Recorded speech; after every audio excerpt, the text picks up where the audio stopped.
Merci beaucoup d'être au rendez-vous de votre émission aujourd'hui. Je reçois Monsieur Norbert Yamba. Bienvenue. Merci. Alors, avec lui, nous allons parler sur le projet 145 territoires, un projet d'ailleurs initié par le président de la République, pour qui il tient beaucoup. Et nous allons voir, lui en tant que spécialiste aussi de la matière, en ce qui concerne l'économie, le développement d'ailleurs de notre pays, voir comment, par ses analyses, le gouvernement peut amener à mettre ce projet, à concrétiser ces projets dans notre pays. Alors, d'entrée de jeu, comment vous trouvez ces projets de 145 territoires qui va bientôt prendre corps? Merci. Merci, Nevi, pour l'invitation. Ça fait un temps que je ne pas vu. Et ça me fait énormément plaisir de revenir encore sur ce plateau. Le projet de 145 territoires, c'est vraiment un projet innovant. C'est une réponse à un problème réel de notre société. Vous savez, notre pays est composé des entités. Il y a d'une part des entités décentralisées et d'autre part les entités déconcentrées. Mais nous avons, parmi les entités déconcentrées, 145 territoires pour couvrir l'ensemble du territoire national. Et à l'intérieur des territoires, vous avez des secteurs de chefferie, avec une subdivision groupant jusqu'au niveau du village. Cependant, le Belge, à l'époque coloniale, avait misé véritablement le développement du pays. Encore que bon, il n'était pas préoccupé pour le développement, ça c'est évident, mais parce qu'ils y travaillaient, et ils devraient travailler pour un minimum d'action. Et là, le territoire était véritablement sacré, comme une activité de prédilection, où devaient commencer les différentes activités à la base. C'est au niveau des territoires qu'on avait véritablement des agronomes. C'est au niveau des territoires qu'on avait des vétérinaires. C'est au niveau des territoires qu'on avait ce qu'on appelait le Mundelemboka, donc l'administrateur du territoire, qui fonctionnait comme un président d'une république. Et à l'intérieur du territoire, il y avait ce qu'on appelait des secteurs. Mais les secteurs sont aussi des républicains. Dans le contexte, c'est véritablement de notre constitution aujourd'hui. Alors, quand vous arrivez au niveau du territoire, vous trouvez un bâtiment administratif qui prouve la souveraineté pas de la République au travers d'un attribut de souveraineté. Vous allez au niveau des secteurs, vous trouvez également des bâtiments administratifs. Vous avez l'administrateur qui a sa maison. Le président de la République a une maison, même au niveau du territoire. Mutandis, au niveau des secteurs. Vous avez les différents services techniques de l'État. Agriculture, environnement, intérieur, travaux publics, économie. Tous ces services techniques qui sont considérés comme des ministères. Donc la représentation des ministères à l'échelle du territoire. Oui. Chaque responsable avait sa maison. Le bâtiment administratif comprenait le bureau de tous ces différents services techniques. Oui. Mutandis, aussi au niveau des secteurs. Aujourd'hui, moi, il y a 145 territoires dans notre pays. Moi, j'ai visité 143 territoires. Ah bon? Vous êtes parti partout? Je suis parti partout, dans les 26 provinces. Je dois vous avouer que la colonisation est réclamée par les villageois aujourd'hui. Parce qu'il n'y a plus rien. Vous trouvez dans certains territoires, le bâtiment qui était laissé par le Belge est complètement tombé, complètement délabré. Il y a des bâtiments qui restent 2 ou 3 murs. Il y a des bâtiments où il n'y a pas de toiture. Il n'y a pas de dossier administratif. Il n'y a pas eu de suivi après, le départ le bâtiment lui-même. Ouais. Le bâtiment lui-même est dégradé. C'est au niveau de la colonisation que tout était mais à l'époque coloniale, c'était très beau. L'administrateur lui-même est dans des cases. Et puis plus grave, les routes. Un enclavement incroyable. Les échanges entre territoires, ça ne représente pas 10%. On entrera en détail, vraiment pour comprendre. Et donc, oui. Ce projet, sincèrement, Oui. vient réveiller le Congo dans un sommeil de mort. Parce qu'il n'y a pas de développement national sans démocratisation du développement rural. Or, le développement rural passe par les territoires. Or, les territoires sont morts. Il n'y a pas de développement national s'il n'y a pas de développement à la base. Et la base n'existe pas. Nous avons un monstre avec une grosse tête, il n'y a pas de pieds. C'est ça la situation du Congo aujourd'hui. Ok. Et donc, ce projet de 145 territoires Oui. vient redonner l'espérance, vient restaurer le destin de la République. D'accord. J'aimerais quand même qu'on parle phase par phase, parce que pour montrer le bon côté de ce projet. C'est-à-dire, prenons d'abord le côté administration, puisqu'on parle vous parlez de la démocratisation à la base. Comment vous pensez que ce projet peut être réorienté au niveau de l'administration à la base, si on peut commencer ainsi? Mais ces projets, vous savez, rien ne se fait pour améliorer les conditions de vie des citoyens sans administration. Parce que c'est-à-dire il faut rétablir les chefs des territoires, rétablir toutes ces personnes-là, oui, bien entendu. Oui. Parce que si vous voulez améliorer la question de l'agriculture, si vous voulez améliorer la question de l'alimentation, la question des routes, la question des travaux publics, la question de l'environnement, mais ce sont ces administrations-là qui font ce travail. Mais si ces administrations n'ont pas de bureaux, si ces administrations n'ont pas d'ordinateur, si le personnel n'est pas payé, si les fonctionnaires sont dans la corruption, vous n'aurez rien en termes de résultats. Et donc, ce projet vient donner des réponses. Parce que ce projet prévoit dans chaque territoire au moins la reconstruction du bâtiment public, la construction du bâtiment d'administrateur et de ses adjoints, la construction des différents services, des bâtiments de différents services, oui, y compris les résidences des différents animateurs. C'est très important. Et donc, ces administrations seront restaurées par, n'est-ce pas, l'investissement des différents attributs de souveraineté que sont les bâtiments publics. Et ça, c'est dans le volet infrastructure. Justement. Parce que le projet a 4 composants.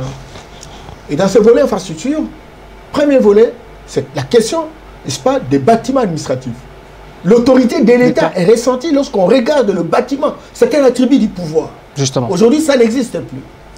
Et le projet prévoit la construction de tous ces bâtiments. Deuxième chose, pour résoudre les problèmes de la population, il faut s'occuper de la question de l'eau. Il faut s'occuper de la question de l'électricité, la question de l'éducation, la question de la santé, la question de l'alimentation. Le projet prévoit des infrastructures socio-économiques, la construction des écoles dans chaque territoire, dans chaque secteur, avec des ramifications au niveau des groupements et des villages. La construction des centres de santé, des postes de santé. Et puis, là, le projet prévoit, parce que les secteurs-là doivent être reliés par des routes. Justement, est-ce que ce sera faisable qu'aujourd'hui, qu'on retrouve par exemple des localités reliées aux autres? Est-ce qu'on tient aussi compte, est-ce que le projet tient aussi compte de chaque spécificité de problème de chaque territoire, les spécificités de problèmes de chaque territoire? Bien entendu, la question des infrastructures, je vous ai dit que... Oui, puisque ça c'est général. C'est général. Oui, oui, bien entendu. Oui. Mais cela n'exclut pas d'autres projets. C'est un projet de 145 territoires. Et dans ce projet de 145, il y a un certain nombre d'actions qui sont prévues. Mais en dehors de ça, il y a d'autres projets qui viennent suppléer. Et on vous dit que, commençons d'abord par les bâtiments administratifs. Oui.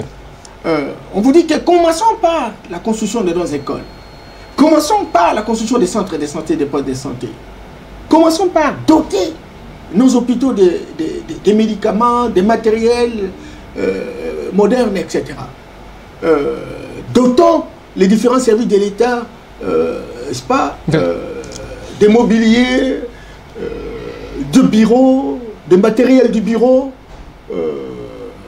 Il faut qu'on installe des microcentrales solaires, parce que quand vous regardez dans tous nos territoires là, vous ne trouvez pas un ordinateur.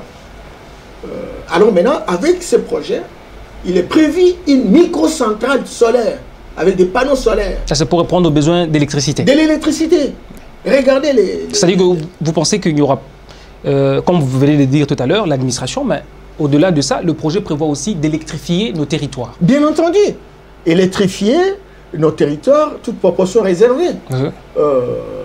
Mais il n'y a pas que ça. L'eau.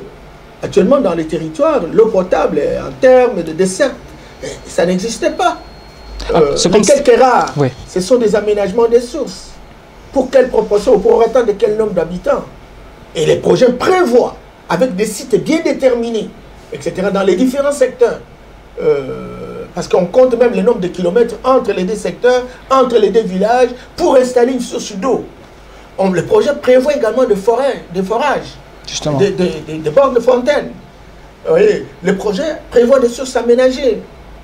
Et la question de l'électricité, certainement que bon, on peut faire un éclairage public avec les panneaux solaires. Et ça existe. C'est pas c'est pas trop cher. Avec 46 000 $, vous pouvez le faire en 1 kilomètre, etc.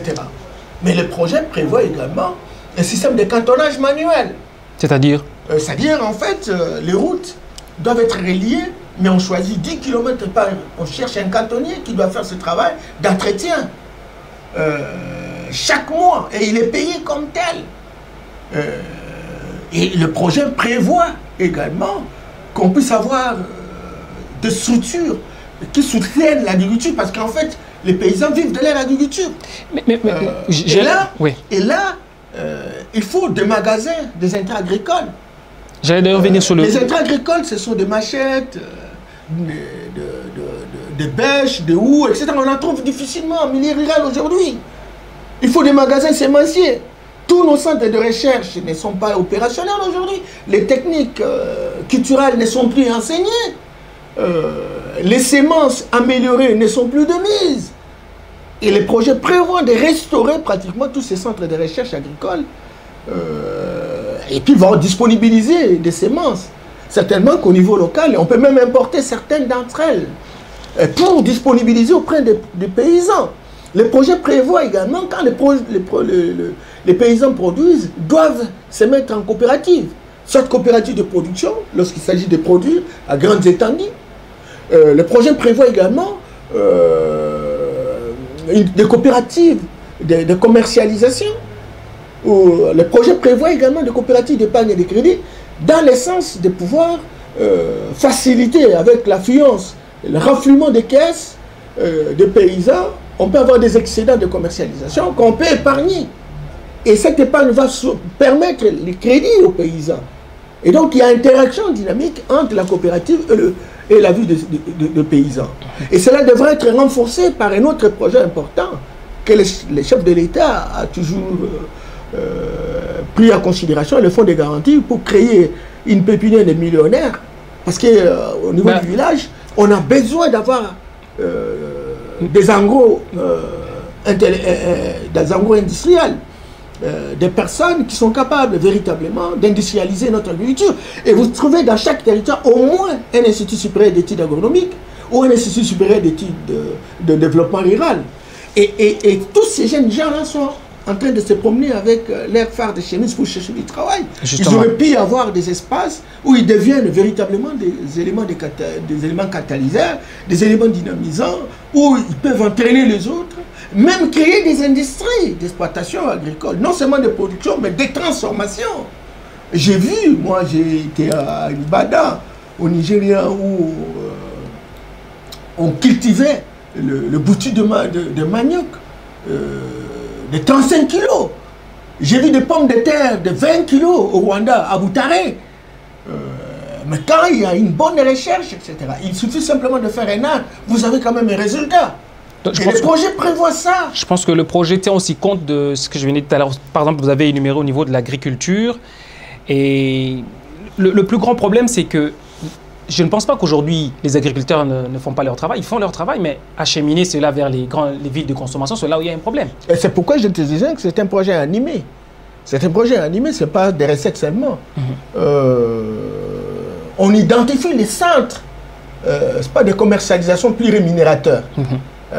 Et là, c'est facile parce qu'il y aura désenclavement au travers le système de cantonnage manuel. Pour des routes d'intérêt national, l'Office des routes devra s'en charger.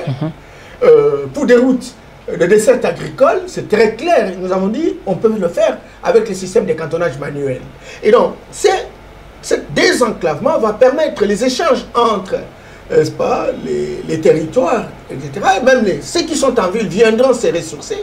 Et cela va permettre la circulation, un volume de monétaires en circulation qui sont capables véritablement de drainer également d'autres entrepreneurs, investisseurs, parce qu'il y aura circulation de la masse monétaire et les gens peuvent venir travailler. Les opérateurs économiques également devront profiter de cet environnement propice pour qu'ils puissent naturellement vendre leurs histoires. Donc cette dynamique sera animée par un arrangement institutionnel qui commence au niveau national avec les comités de pilotage politique parrainé, dirigé par le président de la République. Et vous avez un comité de pilotage stratégique dirigé par le Premier ministre et les comités de pilotage opérationnel. Ça sous la direction par exemple du ministère du Plan qui construit la cohérence mathématique entre les objectifs du projet et les objectifs de la République. Voyez. Et vous avez des structures, les institutions, les agences d'exécution qui sont des agences je veux dire, crédibles, parfois internationales, qui ont toujours fait ce travail. Vous allez me dire, écoutez, M. Yamba, mais dans combien de temps ils vont faire ce travail dans une année et demie? Puisque le président, d'ailleurs, c'est la question que j'allais anticiper, puisque le président de la République n'a pas assez aussi de temps, est-ce que dans une année et demie, on pourra tout terminer? Il y a des agences, il y a 3 agences. Chaque agence a un certain nombre de provinces. Et le rôle de l'agence, c'est donc de détenir l'argent et de ne donner l'argent qu'aux attributeurs, aux soumissionnaires. Les soumissionnaires sont des hommes. Par exemple, on veut construire une école. Il existe à l'intérieur de l'agence d'exécution, comme le PNID par exemple, le BCECO, ce qu'on appelle des cellules de passation de marché public. Et alors maintenant, on veut construire une école dans tel endroit. Et c'est l'agence qui reçoit les soumissionnaires, les demandes de ceux qui sont censés faire ce travail. Ce n'est pas l'agence lui-même.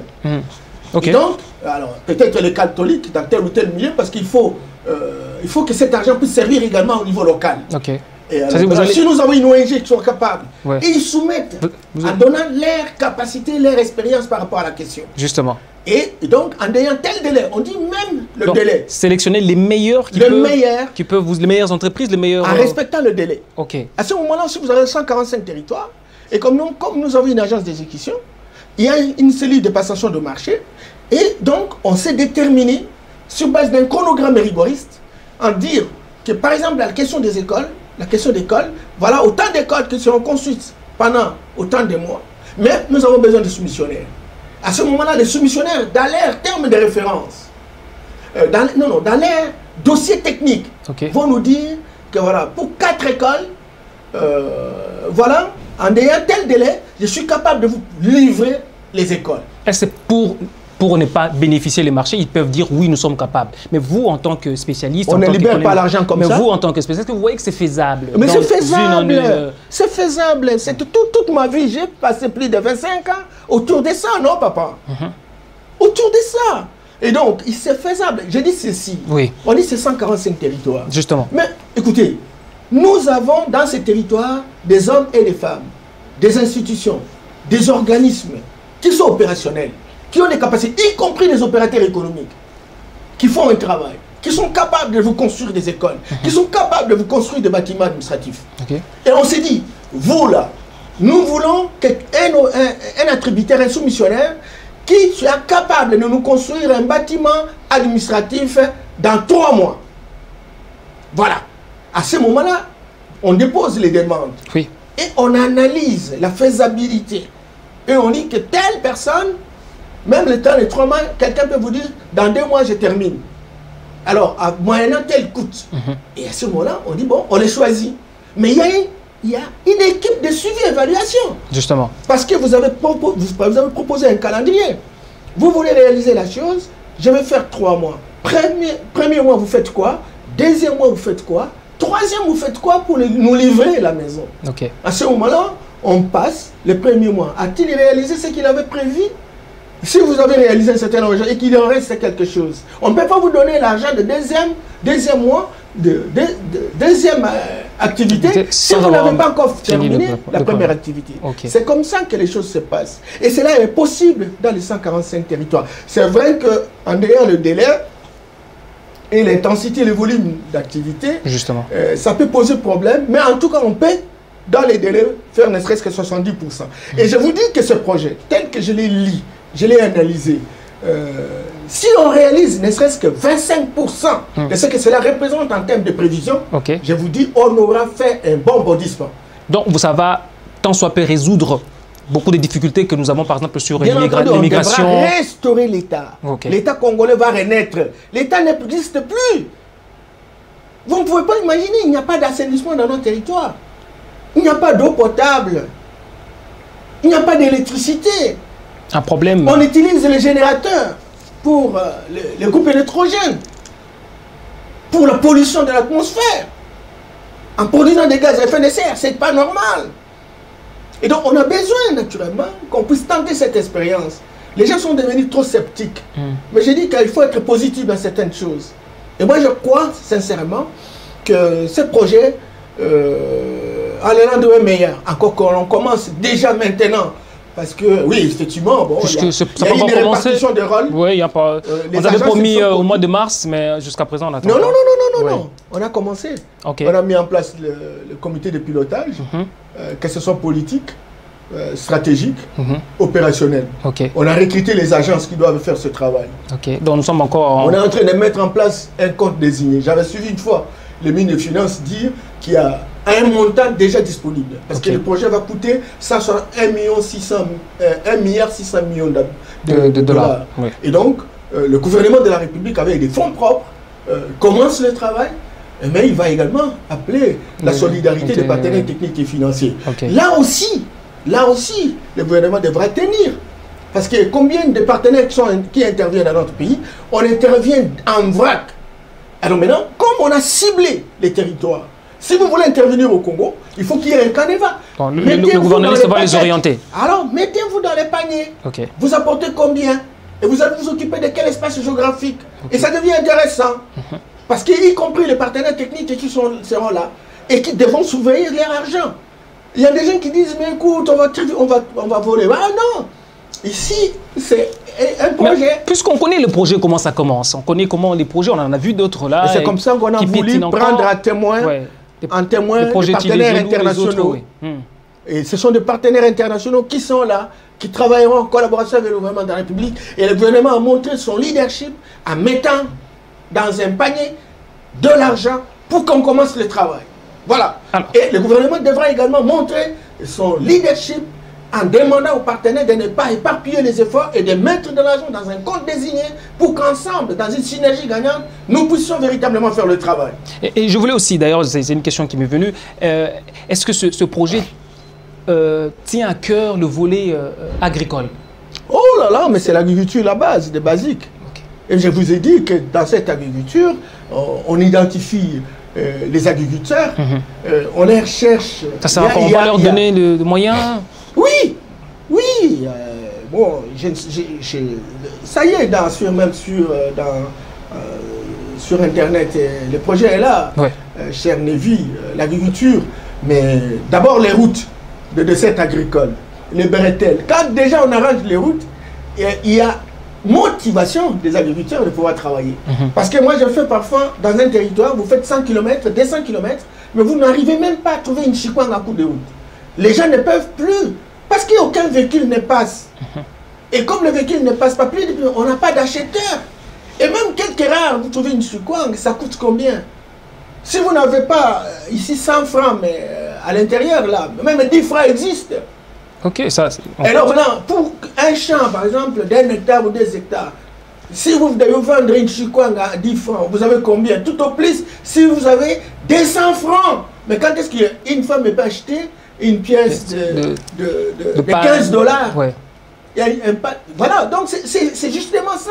Et donc le projet prévoit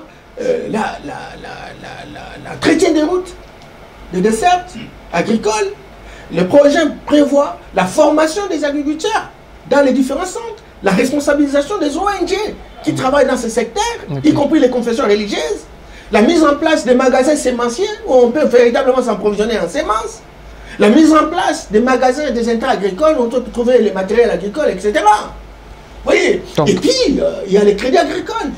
Les crédits agricoles doivent renaître pour que nous ayons des agro-industriels. On en a besoin. Il faut le crédit. Et le président a déjà prévu ça.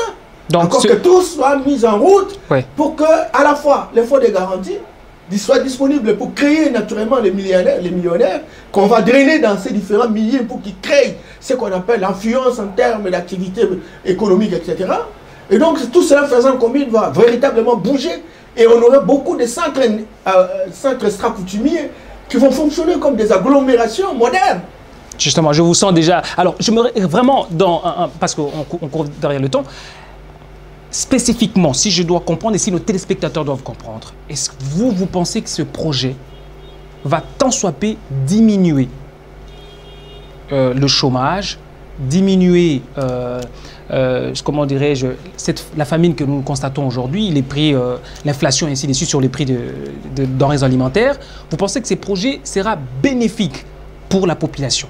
Parce que ça doit être approprié. Et les gens se méfient en disant, ben voilà, ces projets, nous, c'est comme d'autres projets. Mais est-ce que vous pensez, vous en tant que spécialiste, vous êtes économiste d'ailleurs, est-ce que vous pensez que ces projets peuvent aboutir et ça va résoudre?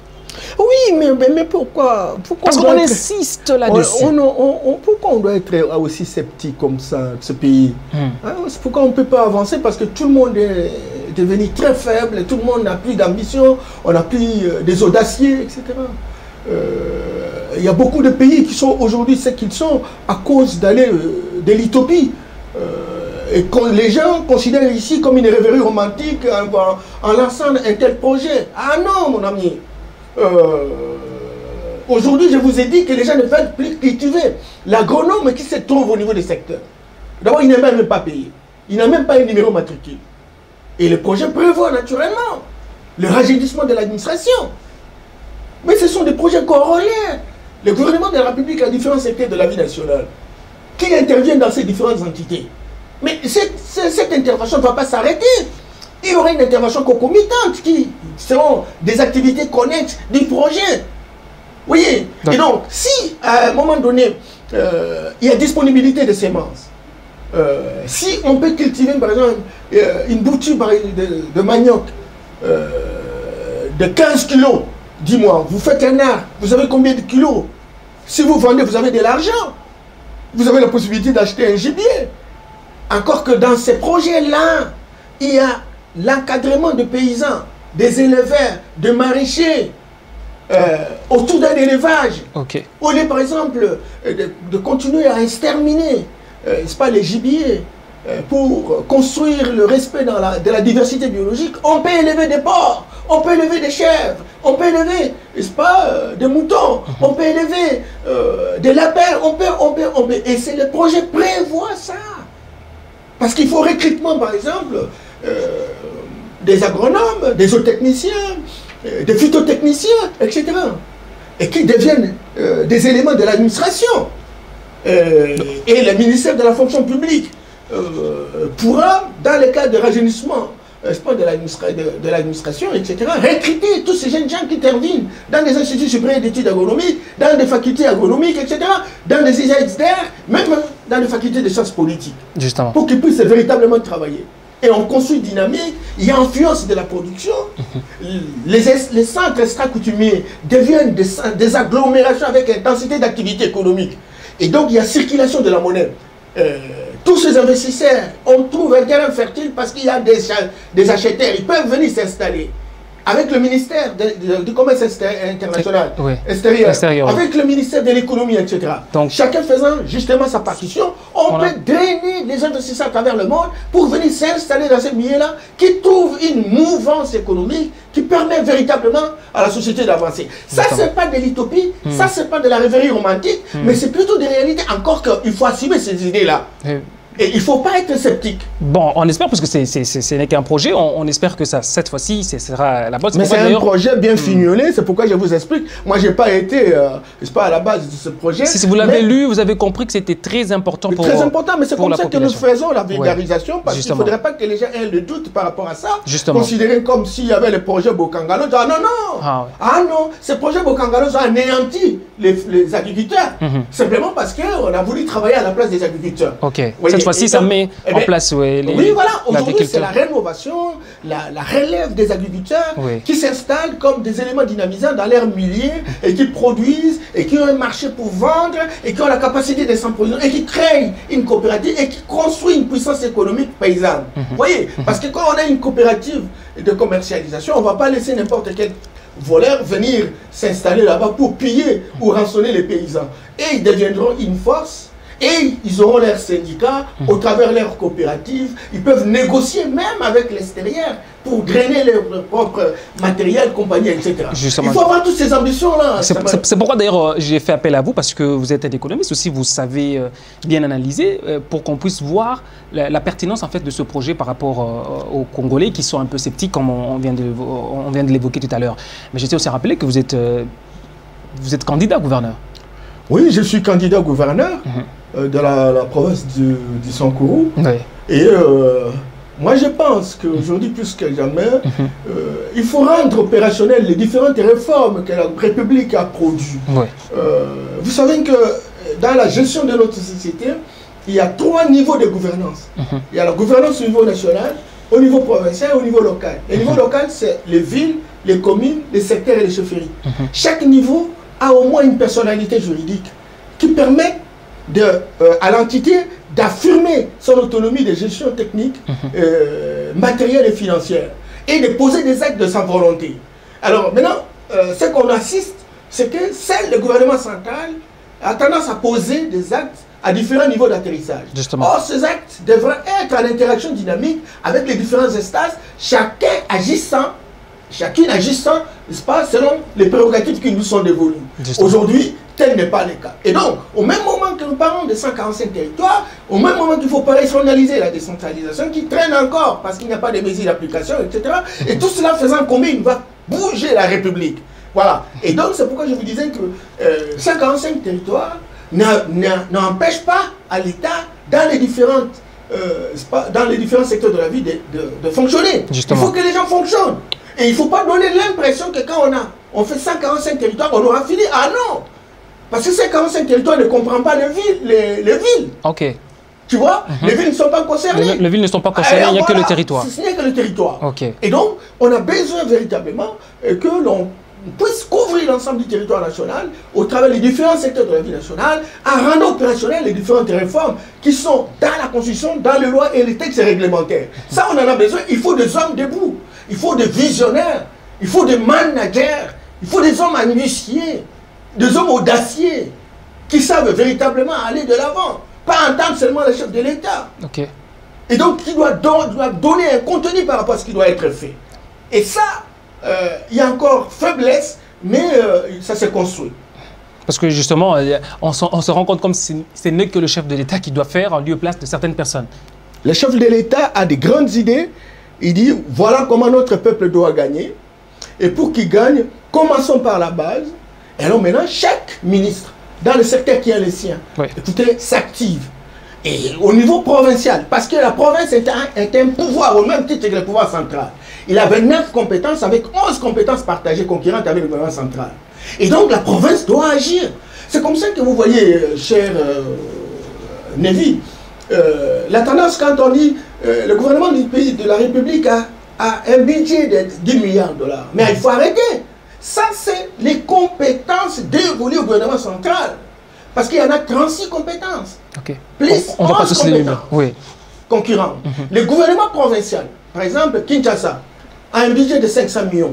Ce n'est pas dans les 10 milliards. Non. Non. Alors maintenant, si vous prenez 500 millions au Katanga, 500 millions au Lualaba, 500 millions Kinshasa, 500 millions Congo central et compagnie, etc., vous additionnez avec les 26 provinces, vous avez au moins 13 milliards. Et vous prenez les compétences du gouvernement central, 10 milliards, c'est 23 milliards. Ça s'appelle le projet consolidé. Et il faut une animation. Parce que le projet du gouvernement provincial n'est pas le projet du gouvernement central. Justement. Mais chaque gouvernement, chaque projet agit dans les différentes instances de la République. C'est ça.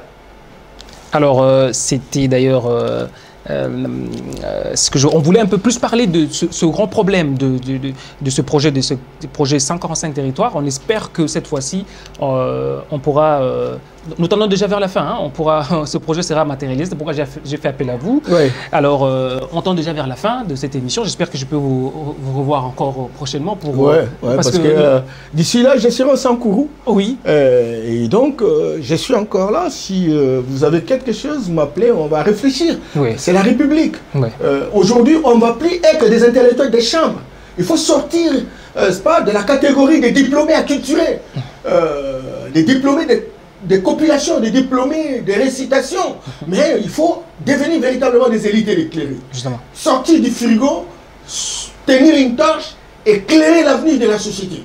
Et ça, c'est le destin commun. Et on a besoin véritablement qu'on puisse ne pas être des intellectuels grimaciers. Il faut être des élites éclairées. Donc, on a besoin de ça. Justement, maintenant, c'est plus les paroles, c'est des actes. Non, ce sont des actes. On doit voir les intellectuels en action. En action. Justement. Et pour être intellectuel, il faut combiner, il faut une cohérence mathématique entre ce que vous pensez et ce que vous réalisez. Okay. Si vous ne réalisez pas ce que vous pensez, vous n'êtes pas intellectuel. Vous êtes simplement un simple diplômé. Et un diplômé récitant, qu'on appelle un perroquet grimacier. Voilà. Merci beaucoup, M. Norbert, d'être venu. Merci aux téléspectateurs de nous avoir suivis. Je vous rappelle que je vais le recevoir encore prochainement pour analyser. D'ici là, portez-vous bien. Au revoir.